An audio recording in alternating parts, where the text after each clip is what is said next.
नमस्कार. भारतात इंटरनेट वापरताना कधीकधी असं वाटतं की आपण जणू एक डिजिटल लॉटरीच खेळतोय. आज आपण याच गुंतागुंतीच्या आणि अनेकदा गोंधळात टाकणाऱ्या सिस्टमबद्दल बोलणार आहोत.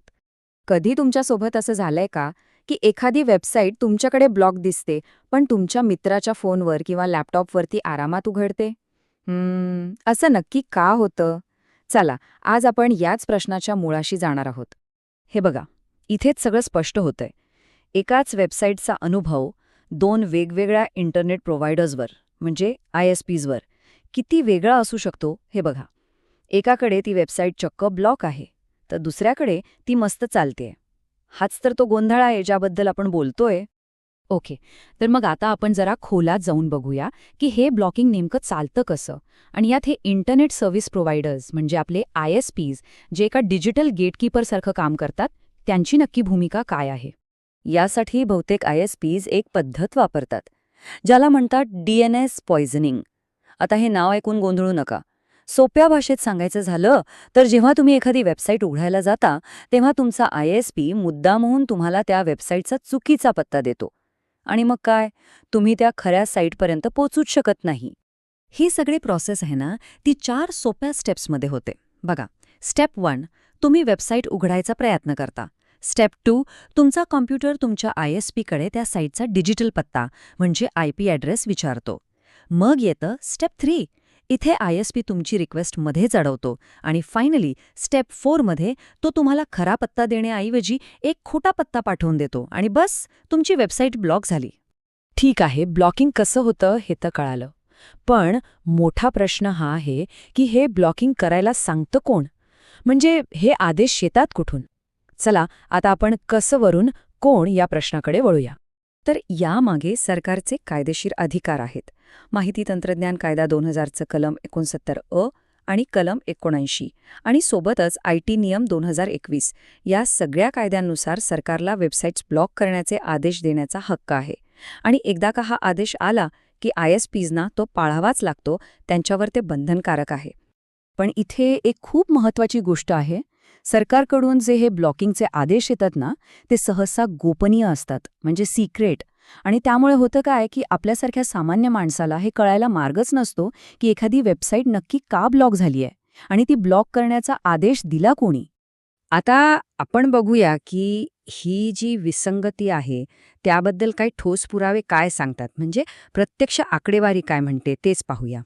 तर 2023 मध्ये एक अभ्यास झाला. ह्यात काय केलं गेलं तर भारतातल्या 6 मोठ्या ISPsवर वेबसाईट्स कशा ब्लॉक होतात याची तपासणी केली गेली.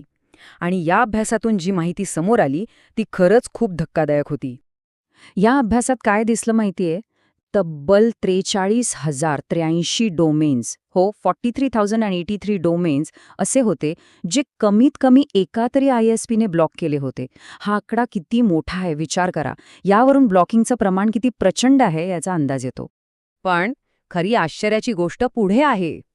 या 43,000पेक्षा जास्त डोमेन्सपैकी फक्त आणि फक्त 1,414 डोमेन्स असे होते जे सगळ्या 6 ISPsने सारख्याच प्रकारे ब्लॉक केले होते. फक्त 1414. आणि हा जो बार चार्ट आहे ना, तो ही तफावत अगदी डोळ्यासमोर आणतो. बघा, एका बाजूला आहे तो 43,000चा आकडा आणि दुसऱ्या बाजूला तो जेमतेम 1400चा. म्हणजे यात जमीन अस्मानाचा फरक आहे.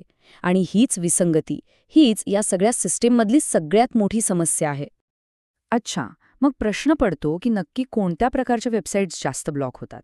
तर या चार्टनुसार सगळ्यात जास्त ब्लॉकिंग होतं पायरसी, जुगार, पॉर्नोग्राफी आणि peer to peer file sharing करणाऱ्या वेबसाईट्सचं.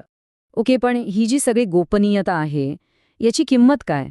म्हणजे ह्या सगळ्याचा आपल्यासारख्या सामान्य इंटरनेट वापरकर्त्यावर काय परिणाम होतो हे समजून घेणं खूप महत्त्वाचं आहे.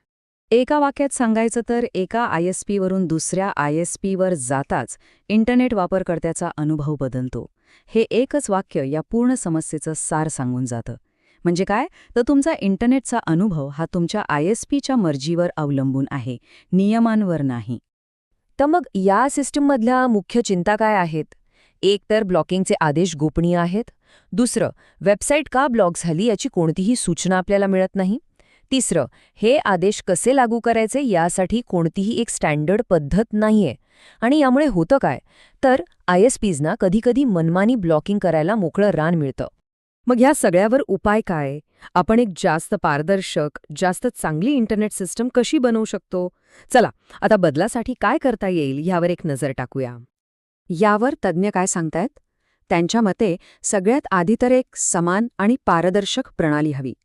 दुसरं म्हणजे राष्ट्रीय सुरक्षेसारखे संवेदनशील विषय सोडले तर बाकीचे ब्लॉकिंगचे आदेश सार्वजनिक केले पाहिजेत. तिसरी महत्त्वाची गोष्ट म्हणजे जर एखादी वेबसाईट चुकीने ब्लॉक झाली असेल तर त्याला आव्हान देण्यासाठी एक सोपी पद्धत हवी. आणि सगळ्यात शेवटी सुरक्षा आणि आपलं स्वातंत्र्य यांच्यात योग्य तो समतोल साधण्यासाठी जास्त चांगल्या देखरेखीची गरज आहे.